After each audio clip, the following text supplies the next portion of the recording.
क्या हुआ होगा कि अभी तक बताते हैं, अभी हमारी तैयारी जो हम लोग बोल रहे हैं लगभग मान सकते हो अभी 50-50 है, ठीक है। ऐसा मान सकते जो लोग याद किए वो भी 50-50 में है, या कोई 30-40 में हो, 30-70 में होगा, ऐसा हो सकता है।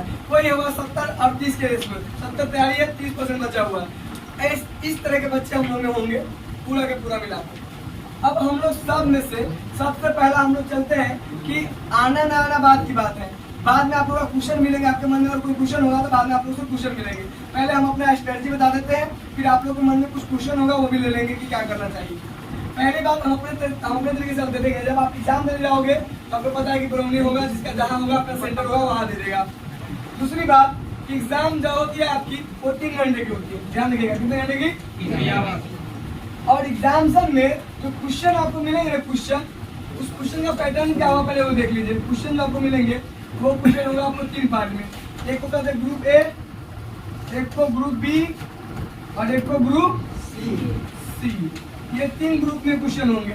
जैसा कि आप लोग अगर आप लोग के पास कुछ प्रीवियस का क्वेश्चन है तो आप देखे होंगे, नहीं देखे तो कोई बात नहीं। एक group A, group B, group C, 3 group में क्वेश्चन होगा। ग्रुप ए में पूरा 20 को ऑब्जेक्टिव रहता है। क्या रहता है?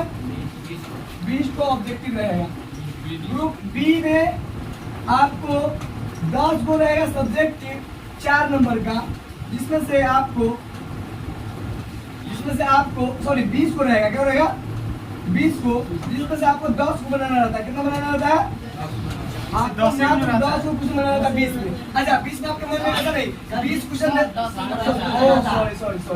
सॉरी दोस्तों, 10 रहता है उसमें 5 बनाना रहता है। टोटल में 20 बनाना रहता है, टोटल में 5 बनाना रहता है। अब ध्यान देने वाली बात यह है कि आपको ये 5 क्वेश्चन अगर कर ले, कितने?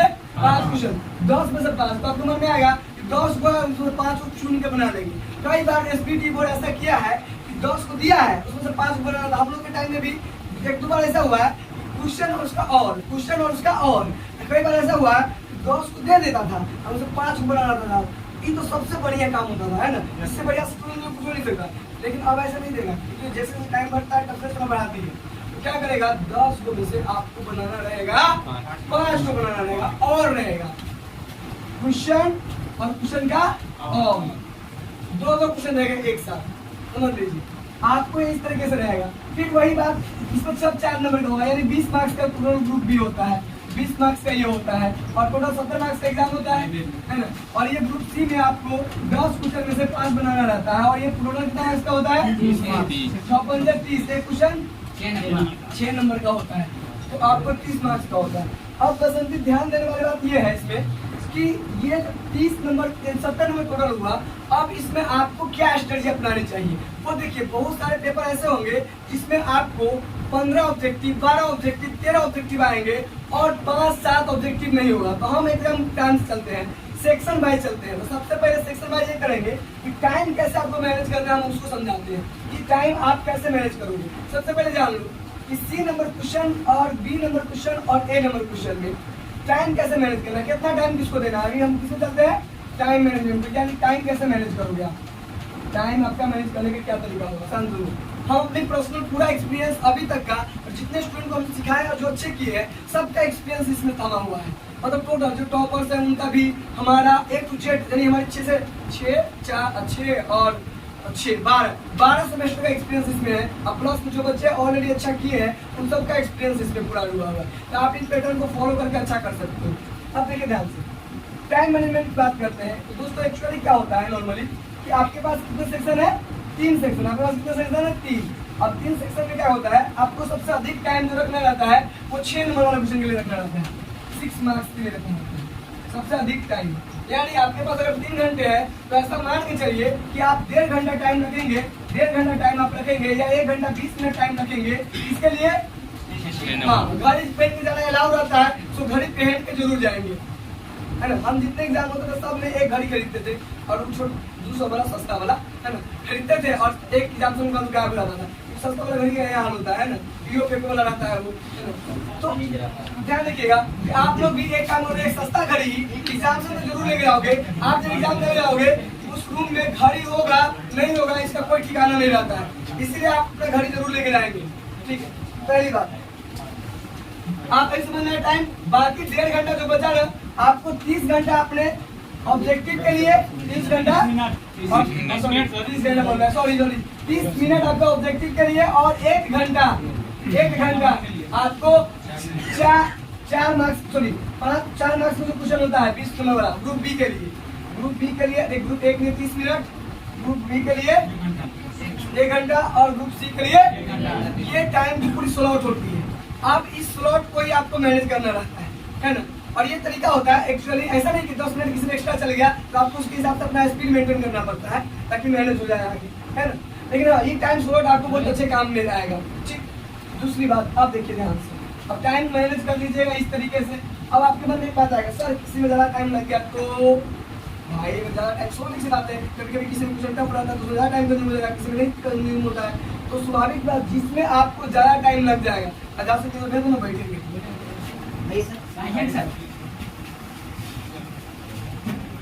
घंटा 1.5 घंटा। अब इसमें आपको क्या करना है ना कि आपको मैनेज करने के लिए टाइम, ध्यान दीजिएगा, किसी में ज्यादा टाइम लग गया तो उसके हिसाब से you have to maintain your speed, hand speed क्या मेंटेन करना है। किसी में ज्यादा टाइम लग गया, आप देखिए 1.5 घंटे इसलिए बोले हैं कि हो सके 1 घंटा 20 मिनट में हो जाए, तो 10 मिनट 15 मिनट आपके एग्जाम में टाइम बच जाता है, तो आप रीचेकिंग करने के लिए रख लीजिए। क्या रखने के लिए? देखिए 1.5 घंटा स्लॉट जरूर ध्यान रखिए। और देख रहे हैं अब इसमें क्या होता है, 5 को बनाना 20 को ऑब्जेक्टिव रहता है, तो अब टाइम आपका बचेगा कैसे, टाइम आप अच्छा से कैसे यूटिलाइज कीजिए। सो सुनिए, 20 को ऑब्जेक्टिव रहता है, कोई जरूरी नहीं है किसी एग्जाम में आपको 20 के 20 ऑब्जेक्टिव आएगा किसी पेपर में, और किसी पेपर में आपको 15 ऑब्जेक्टिव आएगा। कितना आएगा? 15, 17, 18, किसी में 20 में 20 रहेगा। ध्यान सुनिएगा, ये होना है एकदम फिक्स है। तो ऐसे केस में क्या करते हैं हम लोग, क्या चालाकी करेंगे, ग्रुप एक ऑब्जेक्टिव से शुरू करेंगे, और कैसे शुरू करेंगे सो बता देते हैं आपको। आप क्या करोगे, आपको जो बढ़िया ऑब्जेक्टिव आते रहेगा ना, एकदम लाइन से टकाक टकाक टकाक टकाक मार, और जो हमको आ रहा होता है उस ऑब्जेक्टिव में ज्यादा होता है, टाइम लगता है, पंद्रह टाइम लगता है ना, तो नहीं टाइम लगता है, तो उस ऑब्जेक्टिव को करते जाइएगा। हो सके आप फर्स्ट टाइम जब ऑब्जेक्टिव को मारिएगा तो उसमें से आपको कुछ ऑब्जेक्टिव मान लीजिए 15 ऑब्जेक्टिव 13 ऑब्जेक्टिव इतना बन जाएगा एक लाइन में, एक स्वर में, जितना पढ़ाया गया है कितना हार्ड पूछेगा, तो 13-14 ऑब्जेक्टिव एक लाइन से आप शुरू करोगे ना, एक लाइन से ऑब्जेक्टिव एक लाइन जाएगा, 13-14 ऑब्जेक्टिव एकदम लाइन से लग जाएगा, मतलब जो पढ़ा हुआ उसमें से एकदम गारंटेड वाला है, इससे कम नहीं आएगा, एकदम फिक्स है। 13-14 के बाद आपके पास बच जाएगा। हम रोस्ट केस की बात बता रहे हैं, बेस्ट केस में तो आपको 18, 19, 20 भी जा सकता है, but in the case of roast आपके 13-14 ऑब्जेक्टिव कम से कम न रहेंगे, सब्जेक्टिव तो ऑलमोस्ट पूरे रहेंगे लगभग, लेकिन ऑब्जेक्टिव की बात बता रहे हैं, सब्जेक्टिव पूरा नोट्स लगभग नोट्स नहीं रहेंगे, ठीक है। लेकिन ऑब्जेक्टिव में हम बात बता रहे हैं कि ऑब्जेक्टिव में आपको किसी एग्जाम में 13-14 होगा, 6 जो ऑब्जेक्टिव बचेगा ना, तो उसको क्या करना है ना, छोड़ दें, क्या करेंगे, उसी समय छोड़ देंगे, नेगेटिव मार्किंग नहीं है, उस समय छोड़ देंगे। होता क्या है, लास्ट टाइम में आपस में कुछ गप करने का मौका मिल जाता है, तो सुन लो, लास्ट के 15-20 मिनट में कभी कभी टाइट रहता है, कभी कभी मौका मिलता है ना। वैसे केस में आप आपस में डिस्कस करके गलत न मार के कोशिश करना है कि उसको सही मार दिया जाए, और जब लास्ट में देखेंगे 5 मिनट बचल रहेगा, ना कोई उपाय लगा, तो पैसे उड़ान लगना ही था, अक्सर है ना,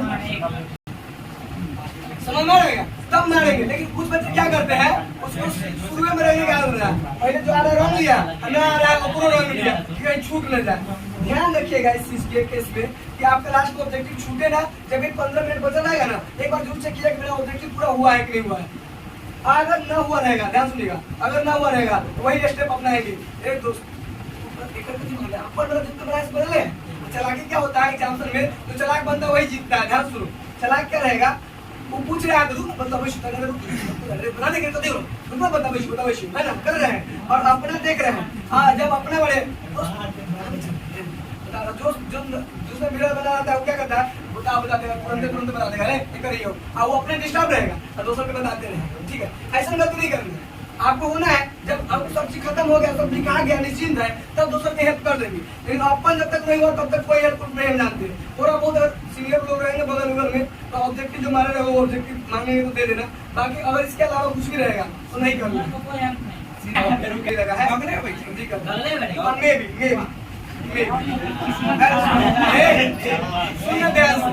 नहीं आ रहा उसके क्या करेंगे उपाय, जुगाड़, क्या करेंगे, जुगाड़। अब अधिक होगा, हो सके वो लड़का कहीं तुमसे ज्यादा पढ़ाओ, कहीं वो चीज पढ़ाओ, कहीं वो पढ़ाओ, ऐसे केस में फाइनली लास्ट टाइम तक ऑब्जेक्टिव का सही कंक्लूजन निकलने का ज्यादा चांस रहता है। हमने पहले ऐसा ऑब्जर्व किया। लास्ट टाइम तक आपको देखना है, ना आएगा तो ऐसा वो अपना मन से मारते और ऐसा वो अपना मन से मारेंगे। बात तो वही पे आकर रखनी है, समझ में आ गया? हाँ, एक बात सुन लो, अगर आपको अपना मन से मारना है ना तो दूसरा कोई ऑब्जेक्टिव बताएगा ना वो मार देना, क्योंकि ऐसे तो अपना मन से गलती मारता है और क्या पता उसको पता है तो मार देता है। ऐसा ना मारे बोलता है उसको नहीं आ रहा होगा तो गलत बताया होगा, ऐसा नहीं, उसके वाला ही मार देंगे, क्योंकि अपने भी तो मारेगा तो गलती नहीं मारेगा, समझ में ना? उससे बढ़िया कि उसको कहीं पता हो तो उसमें सही हो जाएगा। बात तो वही बात बराबर पड़ेगा। ये तरीका अपनाते हैं हम ऑब्जेक्टिव के लिए, और हम सब जितने भी हैं सब इसी पैटर्न को फॉलो करके आए हैं।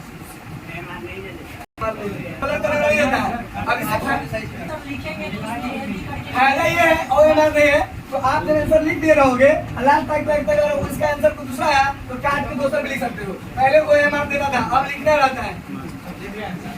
ऑब्जेक्टिव क्लियर हो गया? कैसे देना है? ना दिक्कत, कोई दिक्कत नहीं। अच्छा,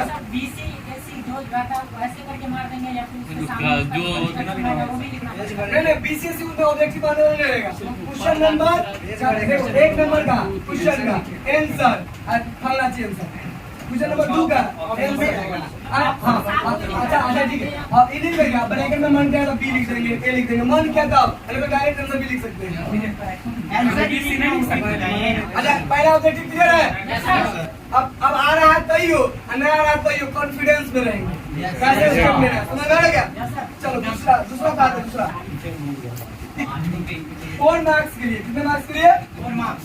ध्यान सुनो, 1 घंटा इसके लिए। अब देखो इसमें क्या होगा तुमको बताते क्या फायदा होगा। ऑब्जेक्टिव का तरीका होता है कि अपने से जो आएगा वो मार लेना है और अपना छोड़ के रखना है, ताकि लास्ट में अंदाजे मारेगा तो जो बताएगा तो मार देंगे। फायदा क्या होगा, क्योंकि उसका ऑब्जेक्टिव में क्या है, हाँ से हाँ, ना से ना कितनों एग्जाम में दिमाग नहीं है तो होने वाला है नहीं, तो फालतू में दिमाग कैसे लगाने जाएंगे। देखो अगर अपना मन से तुम मारेगा ना तो तुम्हारा 20 मिनट का ऑब्जेक्टिव क्लियर हो जाएगा। 10 मिनट तुम्हें बचा सकता है। और किसी तुम आ रहा है वो ऑब्जेक्टिव मारते जाएगा तुम्हारा 20 मिनट कभी 15 मिनट में क्लियर हो जाएगा, क्योंकि बाकी जो नहीं आ रहा तो दिमाग लगाने का टाइम पास कर नहीं रहे हैं। तो हमको तो बात क्लियर है कि उसमें टाइम नहीं, उधर का टाइम बचेगा, उसका टाइम यूटिलाइज करेंगे इधर। समझ में आएगा? शुरू कर देंगे स्टार्टिंग में। आप करेंगे क्या, अब इसमें क्या होगा कि आपको ग्रुप बी में तो 10 क्वेश्चन होगा, उसमें क्या करना है लिखते वक्त आपको ध्यान रखनी है, कोशिश करनी है कि 1 पेज या पौने 1 पेज के करीब में ये सब्जेक्टिव लिखा जाए। अब आपके मन में आएगा सर जी 1 पेज, हाँ तो 10 क्वेश्चन तक सब बता दीजिए, वो ध्यान सुनिएगा। अब आपके मन में आएगा 1 पेज पूरा लिखना है। कितना पेज लिखना है?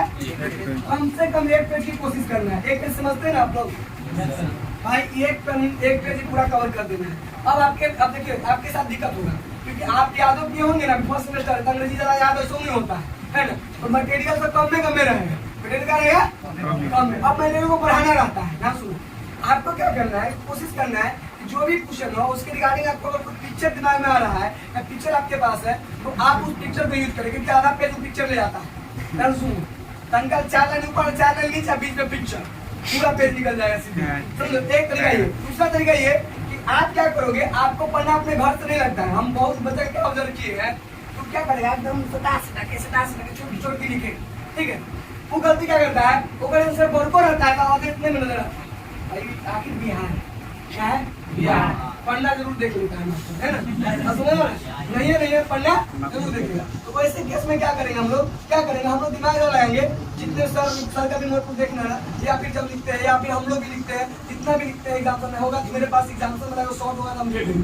तो वो कैसे करता है, करना क्या है, 1 पेज में अगर तू 7 वर्ड लिख सकता है तो 1 पेज में तू 5 वर्ड लिखेगा, 2 वर्ड कम कर देगा प्रत्येक वर्ड में, ताकि अगर तुम्हारा 25 लाइन का अगर होगा, 20 लाइन का 10 लाइन का होगा, 5 में 10 5 लाइन तुम्हारा एक्स्ट्रा वो बढ़ा देगा। 5 लाइन तो समझता है इतना बढ़ जाता है, तो हटा के लिखना फ्रेश। पहली बात समझ में आ रहा है, यानी आपको ज्यादा सटाना नहीं, क्योंकि आपके पास पेज सफिशिएंट रहेगा। मान लो 24 पेज देता है, अधिकांश बच्चा का तुम देखोगे, अधिकांश बच्चा जो है वो मैक्सिमम बहुत पढ़ने में चाहता, मतलब जो टॉपर था उसको भी पढ़ने में होता था। हम देखें ना, हम ऐसे ऑब्जर्व करते थे कि आखिर जो अच्छा रिजल्ट आता है वो करता क्या है, एग्जाम हॉल में ऑब्जर्व करते थे, तो उसकी कॉपी में और बाकी कॉपी में क्या अंतर होता है। हम उसको क्या देखे ना, वो क्या करता था कि आंसर करना, तो उसको पता होता था कि देखो what is this, what is Solana, वो क्या करता था ना, 2 लाइन में लिखना था 4 लाइन और उसका मतलब दूसरा आंसर हो गया। अब समझो कि 20 को क्वेश्चन लिखना है, असम में 3-3 4 लाइन हम लिखेंगे तो कितने टाइम लगेगा? 1 घंटा में 1.5 घंटा तो लिख के बैठ जाएंगे, नहीं समझे? अब 1-1.5 घंटा में तो वो क्या करता था, 1-1.5 घंटा में बैठ के क्लास में नोटिंग करता था। और जबकि अच्छा बच्चा उसको सब पता भी है, लेकिन लिखता था कितना answer? 4 line 4 line 4 line 4 line, fact to fact 4 line. सब कहेगा इंजीनियरिंग में आके मास्टर से बोलेगा इंजीनियरिंग में है, फैक्ट टू फैक्ट को भूल जाते कि बिहार है ना, वो भूल गया था कि बिहार इंजीनियरिंग तो है लेकिन कहाँ है? बिहार। तो ध्यान रखना पड़ता है बिहार के टीचर के माइंडसेट को भी, ठीक है।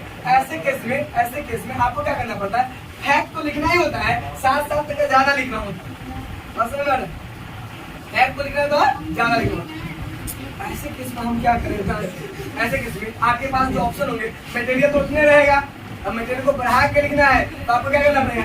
वर्ड को हटा के वर्ड को हटा के और कोई भी चीज लिखेंगे। जैसे अगर मान लो देखो, हम मेरी बात अभी एक चीज और दिखाता कहाँ होता है, कैसे कैसे और देखो 3-4 लाइन को हम लोग एक पूरे पेज में से ऐसे ही गैप कर देते हैं। कैसे गैप करते? सो देखो, पहला देखो जो क्वेश्चन नंबर डाल देते हैं, पहला से शुरू करते हैं। क्वेश्चन नंबर ऐसे लिखेंगे, देखो पेज हुआ ये पूरा पेज हुआ ना, तो इस पेज के साइड रहता है, देखो साइड में रहता है ऐसे पेज हुआ, इसमें चौथाई छोड़ले रहता है, चौथाई जरा छोड़ने की चौथाई जो पेज रहता है, रोजगार पेज रहेगा, सारा पेज नहीं रहेगा, रोजगार पेज रहेगा। तो क्वेश्चन नंबर लिखेंगे तो ग्रुप नंबर देंगे तो ग्रुप ए। जब भी क्वेश्चन चेंज होता है, अच्छा किसी ग्रुप का कभी तुम बना सकते हो, उससे फर्क नहीं पड़ता, खाली ऑब्जेक्टिव एक जगह बनाना, बाकी ग्रुप नंबर डालो ए या बी डाल दिए, ठीक है। अब क्वेश्चन नंबर है मान लो दूसरा, ठीक है। अब उसका आंसर लिखना है या सॉल्यूशन लिखना है? सॉल्यूशन। भाई ग्रुप बी लिखे, एक लाइन छोड़े, एक लाइन छोड़े, दूसरा लाइन में क्वेश्चन नंबर 2 लिखे, ठीक है, और एक लाइन फिर छोड़े, 2 लाइन गया। अच्छा उसका बाद क्या करेंगे? वहां से नहीं लिखेंगे पूरा फुल से, जहाँ आंसर सॉल्यूशन लिखे ना उसके नीचे वाला लाइन से शुरू करेंगे आधा पर से, और इधर अढ़ाई लाइन गैप कर दिए, अढ़ाई लाइन गैप कर दिए ना। अब सुनो, हर एक क्वेश्चन में एक इसी तरीके से लिखना शुरू करना है ताकि आपको ज्यादा मटेरियल दिखे। अब ये लिख रहे हैं, अब मन में आया एक पिक्चर, अब पिक्चर बनाने के लिए सुनो, पिक्चर तुम सटा के नहीं बना देंगे, 1 लाइन 2 लाइन 1.5 लाइन छोड़ेंगे, है ना, तब पिक्चर बनाएंगे छोड़ के, और फिर पिक्चर के नीचे लिखना शुरू करेंगे, तो 2 लाइन छोड़ के फिर पिक्चर के नीचे से लिखना शुरू करेंगे। ऐसा लिखने का तरीका होता है जिससे आपका पेज पैक हो जाए। समझ में आ रही बात? पिक्चर बहुत बड़ा बना नहीं, बहुत ज्यादा नहीं बना, मीडियम साइज का, न छोटा, सुनो, न छोटा न इतना बड़ा बना दो कि मस्त करेगा ना, बस जब हम लोग बेवकूफ बना के बनाया है ना, तो फिर वो काम नहीं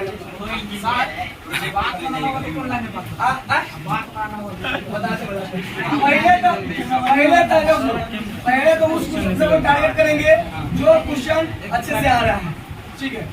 ग्रुप बी में भी सर पहले उस क्वेश्चन को टारगेट करेंगे जो अच्छे से आ रहा है, फटाफट 5 बना रहता है, 10 को जो आ रहा है वो लिखेंगे, और जो जिसमें बात बनाना पड़ेगा, बहुत कुछ करना पड़ेगा जबरदस्ती, उस क्वेश्चन को छोड़ देंगे, उस क्वेश्चन को लास्ट में करेंगे। आधा हुआ तो ये बाबा, ना हुआ तो ये बाबा, ना तो होने के बाद नहीं आएगा, तो दूसरी कहिए देंगे, है ना। लेकिन क्या होता है, उसको लास्ट के लिए रखेंगे ताकि जो हमको अच्छे से आ रहा है वो क्वेश्चन छूट नहीं जाए। समझ में आ रहा है? अब सुनिए, ये पेज बनाने के काम हुआ, और दूसरा पेज बनाने के लिए और स्टेप्स क्या दिए हैं? 7 वर्ड लिखने के बजाय 5 वर्ड लिखेंगे, स्पष्ट। तीसरी बात कहीं भी क्रॉस नहीं करना है, ज्यादा कटम कुटिंग कॉपी में नहीं रहना चाहिए, इस बात को हमेशा ध्यान में रखना। कॉपी पूरा फ्रेश एकदम मक्खन की तरह चकाचक रहना चाहिए, चाहे गलती क्या लिखा हुआ है ना, कॉपी में क्रॉस नहीं होना चाहिए, बात को हमेशा ध्यान में रखना। गलत भी हो जाएगा तो बता दे, गलत होगा क्या करेंगे? सुन बताते, गलत हो गया ना तो जो आंसर का होगा ना वो बक्सा में घेरेंगे, बक्सा में घेरेंगे, और बक्सा में घेर के और ऐसे प्यार से कट कर देंगे, फूल बना देंगे, ठीक है। ऐसे काटेंगे, गलत तो है लेकिन देखने में अच्छा लगे, देखने में है गलत लेकिन वो भी शोभा बढ़ाए कॉपी का, समझ रहे? कॉपी ओवरऑल एकदम मस्त दिखना चाहिए, चकाचक। समझ में आ रहा बात? कॉपी क्या दिखना चाहिए? चकाचक दिखना चाहिए। अच्छा, वो आपको इतना समझ में आ गया स्ट्रेटजी? पेज कैसे बढ़ाना है, पेज में कैसे भर के लिखेंगे, तंत्र मटेरियल को कैसे बढ़ा के लिखना है। अच्छा, पेज अगर आपको मान लीजिए आपको मटेरियल कम रहा, एक तरीका और हम लोग अपनाते थे कि उसके रिगार्डिंग अगर हमको एग्जाम्पल पता हो तो ये एग्जाम्पल यहाँ पे होता है, उसको समझा देते थे एग्जाम्पल को लेके।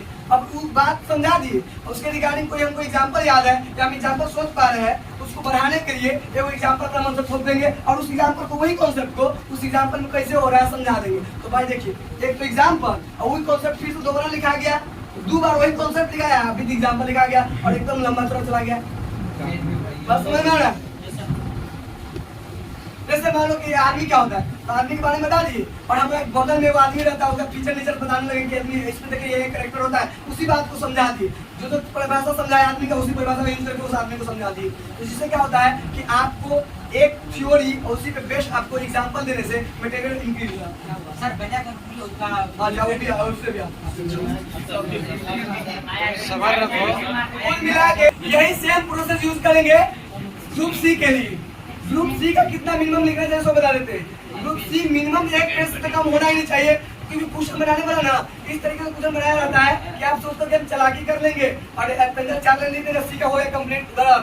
क्वेश्चन इतना रहता है कि उसमें आपको 1.5 पेज या 2 पेज कम से कम जाएगा। कितना जाएगा? 1.5 से 2 पेज। क्वेश्चन इतना जरूर रहता है क्योंकि क्वेश्चन बनाने में बकलोल नहीं होता है, उस समझदार को पता होता है किसी 6 नंबर में कितना बड़ा क्वेश्चन रखना है और 4 नंबर में कितना बड़ा रखना है।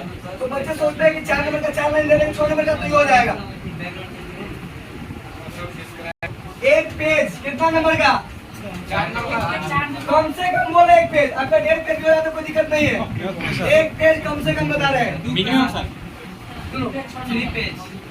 हेलो 1.5 पेज, सुनो 1.5 पेज या फिर 2 पेज। कितना नंबर का?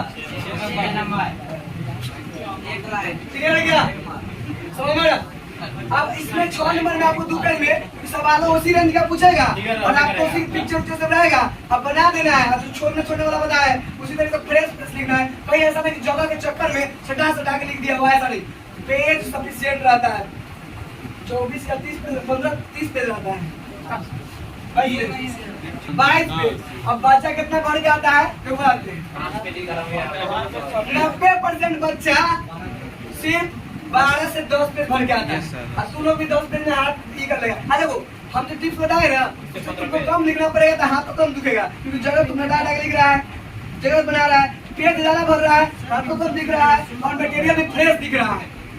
समझ रहे? अब सुन आगे सुन।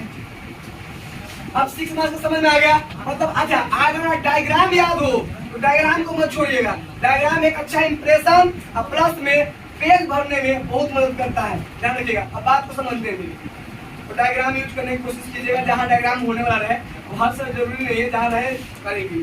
पेंसिल का यूज करते हैं। अब सुन बताते हैं कि सर मान लीजिए कि हम ऐसा है कि अगर मान लीजिए कभी मेरा टाइम गड़बड़ा जाएगा कि हमारे लास्ट में 2 क्वेश्चन 6 नंबर छूट रहा होगा, तब क्या करेंगे? फिर सुनो, हम इतना बता रहे हैं, मेरे रूल से रहोगे तो कभी तुमको डर न लगेगा, एग्जाम से फुल कॉन्फिडेंस में रहेगा।